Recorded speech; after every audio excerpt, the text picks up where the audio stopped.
Hello once again everybody, this is Matthew Damon from Shutterstock.com, and today we're taking a look at Radar. Radar is a collection of over 200 high-quality visual effects assets, complete with alpha channels. Elements from Radar are compatible with any nonlinear editing system, but today we're going to take a look at how to use some elements from Radar in Adobe After Effects, Adobe Premiere Pro, and Final Cut Pro. Why don't we jump in? Here we have some footage of Times Square in New York City, the city that never sleeps. That can't be healthy, New York. Take some sleeping pills or something, get some rest. I'll see you when you wake up. In the meantime, while New York is resting up, we're going to want to establish a 3D motion track on this footage. To do that, we are going to want to highlight our footage, and under our tracker tools, which are conveniently already twirled down, we're going to select Track Camera. Then under Track Camera, under the Advanced tab, I'm also going to select Detailed Analysis, because much like Mike from Breaking Bad, I refuse to take half measures. After I select my settings, you'll see a blue bar that says Analyzing in Background, which means After Effects is doing its work while we're doing something else. So let's wait and see how it does. And it appears our 3D camera tracker effect is done computing, and as you can see, it has given us what can only be described as a metric buttload of track points.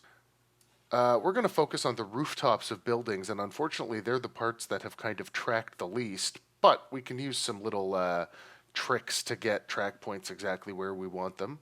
Why don't we start with this triangular building right here, and I'm going to pick 4 track points on the side of the building and create solid and camera. I'm going to shrink my solid a little bit, and as you can see, that solid is locked in 3D space on that building, which is excellent. I'm now free using the orientation tools, the position tools, to modify its position, and using my handy rotation tools, I'm going to flatten it out, create solid and camera. I'm going to shrink my solid a little bit, and as you can see, that solid is locked in 3D space on that building, which is excellent. I'm now free using the orientation tools, the position tools, to modify its position. I'm going to lift it up to the level of the roof, and then drag it forwards and drag it up a little bit. And that should basically be locked in 3D space above the roof of that building. Good. We're going to do the same thing for the roof of this building right here. So all I have to do is re-highlight my 3D camera tracker effect, and we'll get back all of our track points. Let's see if I can actually get a proper flat plane on the roof. Excellent. Create solid.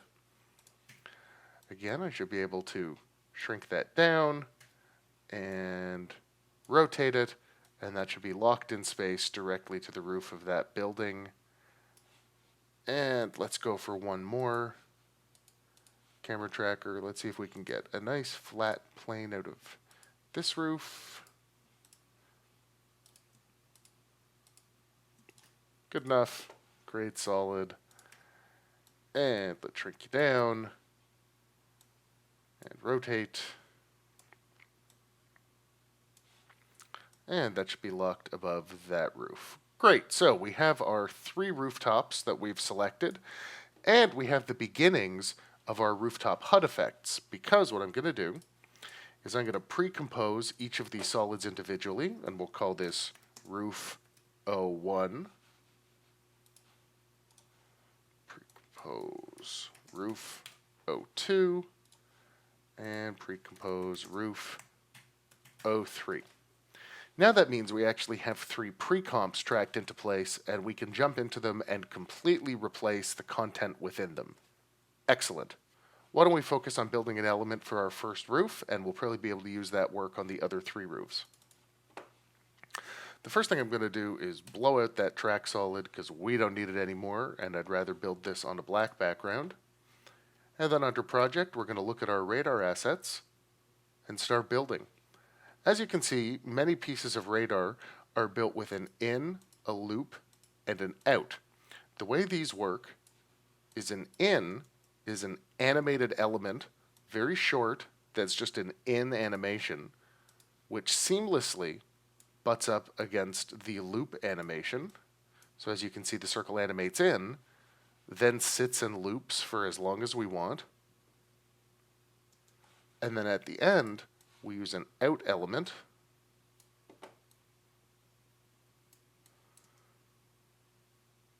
to finish off that animation.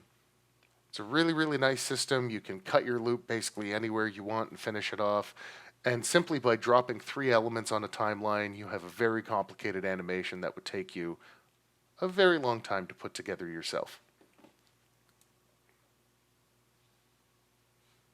You can also see, if I add a new colored solid behind it, these layers have an alpha channel and will show through in the background, which means if I jump back to my tutorial comp, you can see that those layers in that pre-comp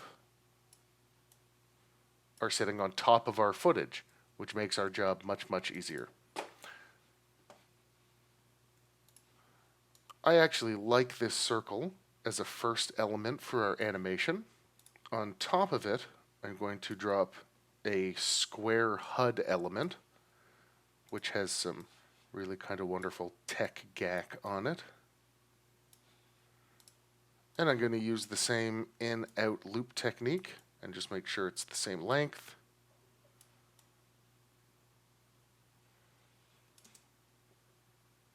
As you can see, they all animate in together with all this great behavior going on that took us absolutely no time.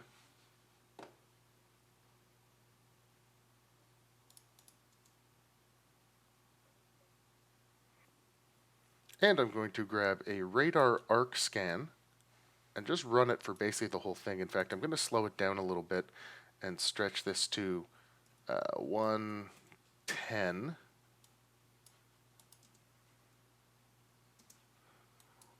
But then I'm going to make all of my layers in here 3D, and I'm going to grab my arc scan and let's rotate it 90 degrees.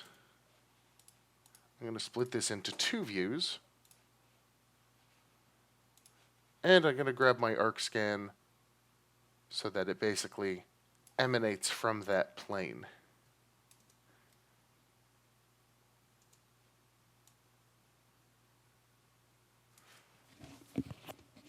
Now, we can't see it from this view, but if we jump back into our tutorial, I'm going to turn these guys off for now, you'll see that all I have to do to make that visible is select Collapse Transformations, and now we actually have this radar scan moving in 3 dimensions up from the roof, which is very cool. You can see that the comp actually breaks out into 3D, and all those transformations are preserved, which is excellent.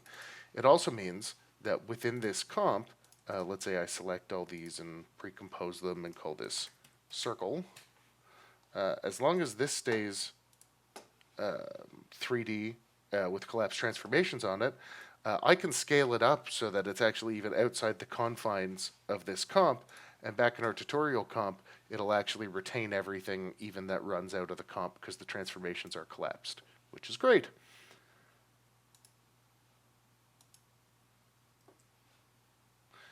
Unfortunately, when you collapse the transformations, you also preserve your blending modes. So I can't simply take this and set this to add. I actually need to go back into my roof comp, set the blending mode of all of these in here, and within this comp, I need to go in and set the blending mode of all of these in here, and then when we jump back to our comp, you'll see that we have an additive blending mode instead of the normal blending mode that we had previously. I'm going to take this comp, go to color correction, levels. Well, let's make everything a little bit brighter. And I'm actually going to duplicate it to increase its density. And I'm going to go Effect, Blur, Gaussian Blur, and blur it out a bit to make it look like there's a little bit of a glow on it. Well, let's see what that looks like. And in almost no time, we've created this very cool sci-fi targeting effect for the roof of this building. All that's left is to deal with our other rooftops. If I make those visible again, I'm actually going to jump back into our roof comp, copy all the work we've done, and then in here, paste it all again. I'm actually going to this time, though, duplicate our circle comp, and let's pull this one up, shrink it down a little bit, duplicate it again, pull this one up, shrink it down a little bit, and then at 2 seconds I'm going to drop a keyframe for those for position and a keyframe for those for scale.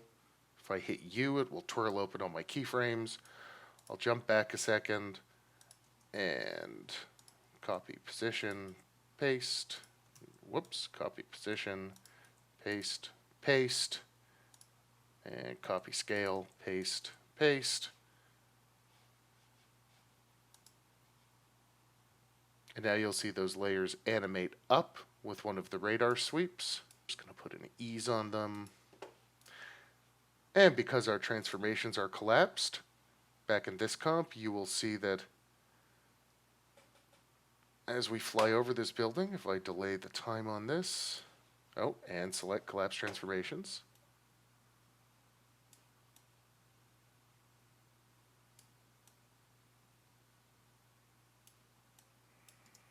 we'll have a very cool effect where those circles grow up along the tower on the top of this building.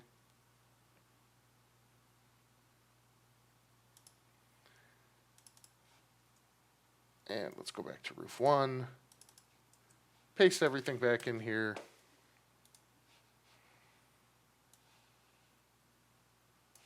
Make sure transformations are collapsed. And let's scale it down because it's further away. And I'll double it to increase density, double it to increase density, and grab my same levels and Gaussian blur effect and apply it to the density of those. And that's it for this shot, guys. Really in almost no time, using the excellent elements from the radar collection, we've managed to put together a very cool sci-fi shot. I'm happy with it. I hope you're happy with it. Why don't we jump over and see how to do something similar, although slightly less ambitious, in Adobe Premiere. Our footage that we're going to use in Adobe Premiere is this hacker lady hacking all the internets. Tore the dark web and memes and Bitcoin and... I'm out of touch. Anyway, why don't we focus on how we're going to replace these screens, and then we'll very quickly build some stuff to replace the screens with out of assets from Radar. The way we are going to do that is we are going to go up to File, New, and Color Matte. We'll keep our time base the same as our footage, and instead of just picking pure black, I'm going to use our color picker to pick the base color of this LCD screen, which is almost black, and click OK, and we will call this Screen 01 Blocker. And let's put that on our timeline, and let's generate a second color matte. And this time we're going to use our color picker to sample that screen. That's surprisingly bright. I'm going to darken it just a bit. And we will call this Screen 02 Blocker, not 03. I think my fingers are too fat to use this keyboard. I should probably get one of those keyboard wands. Anyway, and then we'll throw Screen 02 Blocker up there as well.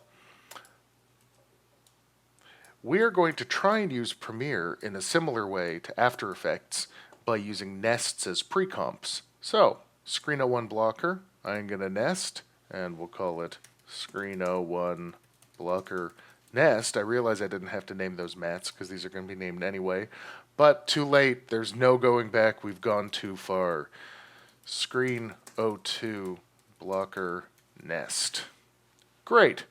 And now I'll shy that one, and let's just work with Screen 01 for now. I can scale my Screen 01. I can rotate my Screen 01. I can do whatever I want with it, but neither of those are what I want to do. I want to find my Effects tab, and under Effects, I want to search for an effect called Corner Pin, which is under Distort, under Video Effects. And I'm going to drop my corner pin effect on my nest. And by clicking on corner pin in the effects controls, you'll see that 4 little blue circles appear. If I zoom out a teeny tiny bit, you can see those 4 circles a little bit better. And lo and behold, those circles allow me to drag or pin the corners of this nest. Fantastic. I'm going to drag my 4 corners into the footage.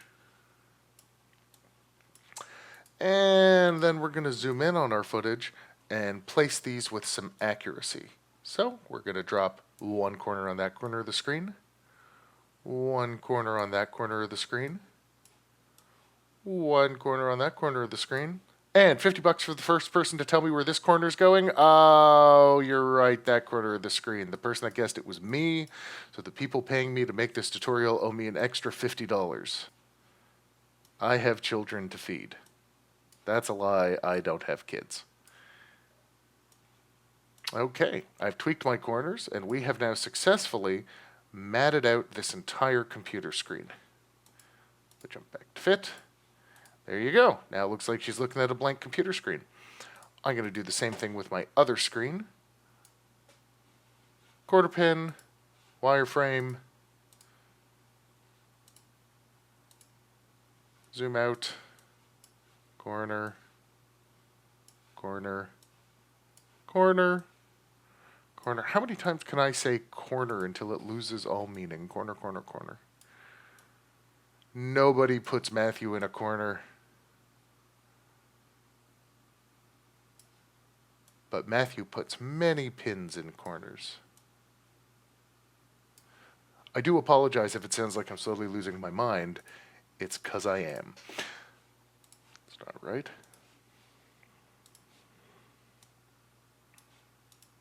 Okay, I'll tweak that in a minute, and I have my 2 screens matted out. I don't like how light this color is, so I can just double click on it and arbitrarily darken it, because I say so. There, my screens are matted out. I'm going to fix the one on the right in a bit because it looks wrong. But in the meantime, why don't we focus on this screen on the left? So the reason that we nested everything before we did our corner pinning is because if I double click on this nest, we have a nice, undistorted, perfectly rectangular screen to work on. Now under Assets, we have all of our fantabulous radar assets, and we can start building a computer screen out of them that is sufficiently advanced and sci-fi enough for our crazy hacker lady. So I'm going to grab it in. So I'm going to grab Square Search Airport in, Square Search Airport loop, and Square Search Airport out.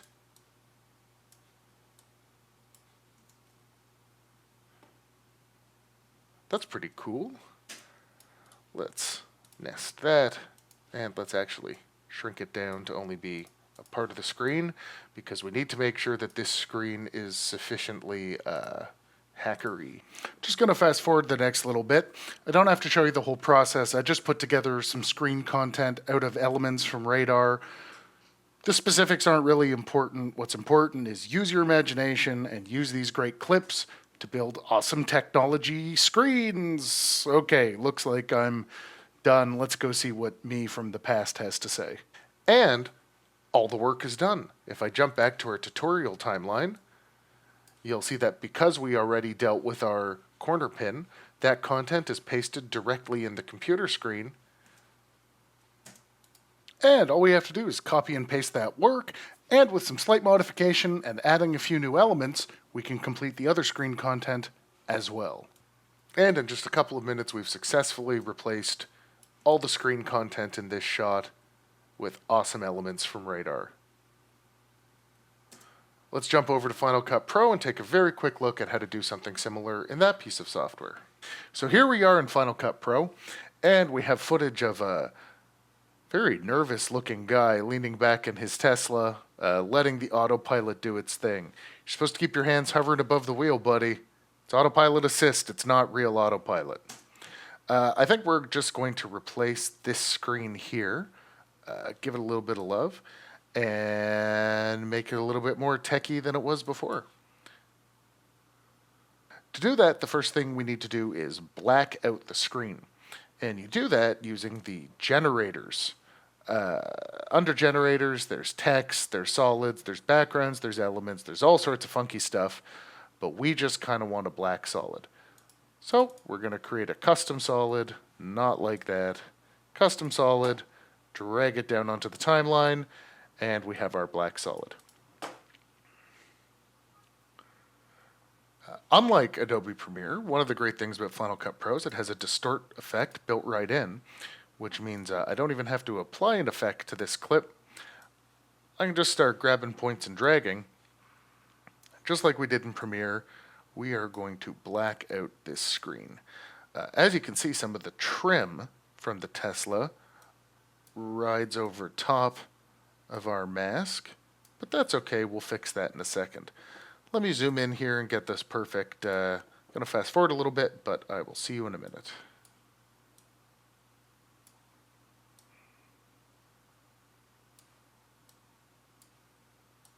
Like I noticed previously, the trim in the car runs over top of the black here, and we're definitely going to want to do something about that, but not yet. The first thing we're going to want to do is we're going to want to generate our HUD element. Thankfully, I've already done that. As you can see, on our radar screen effect, I've just taken some clips and I've built sort of a funky little GPS screen. Same as I built them in other ones. There's ins and outs. Everything animates on, animates off. Very, very impressed by how well these radar clips work.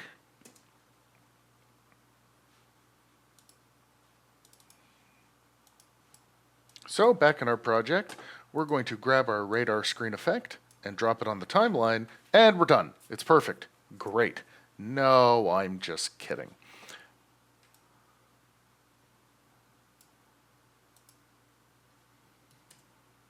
We want to rotate our radar effect into place. No, we don't want to make keyframes. Again, these giant fat fingers. We want to rotate our effect 90 degrees. No, we don't want to rotate that clip 90 degrees. Just undo a bunch. Yeah, awesome. So we want to rotate 90 degrees and scale a little bit. Once our clip is rotated and scaled, we can grab our distort tools and we can distort it down to just fit the screen, which is exactly what we want because we blacked out the screen. We can see this properly.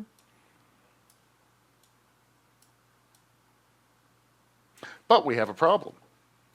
Our sequence runs over the edge in a very ugly way, and we still have trim over top that we need to take into account. Uh-oh, what are we going to do?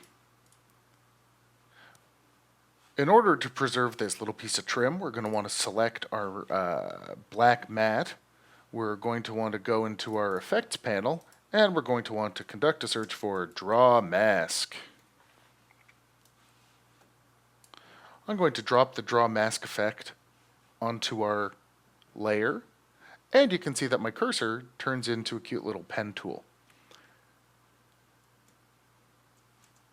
I'm going to zoom in on this section, and let's turn down the overall opacity of this layer,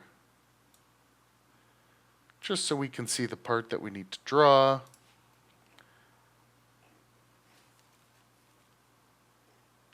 It actually looks like